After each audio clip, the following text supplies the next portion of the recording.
হ্যাঁ একটু খতরনাক আছে ট্রেকিংটা, মানে ওই যে ওখান দিয়ে আমরা পার হয়ে এলাম।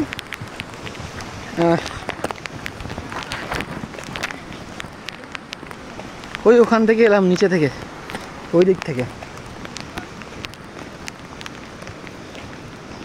সব পাহাড়ের গায়ে গায়ে রাস্তা দেখলে তুই ওই রাস্তাটা অন্যদিকে চলে যাবে, আমাদেরকে এখানে পার হতে হবে। এখানে নদীটা একটু চওড়া হয়েছে, এখানে ফ্লোটা কম হতে পারে।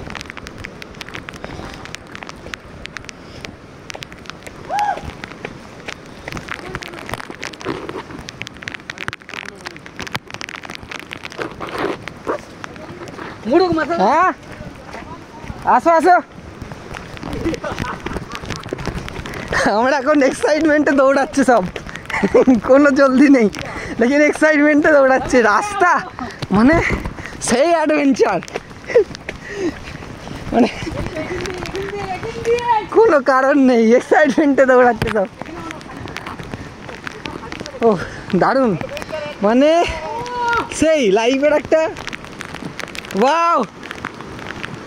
সবাই একটু গা হেলিয়ে দাও।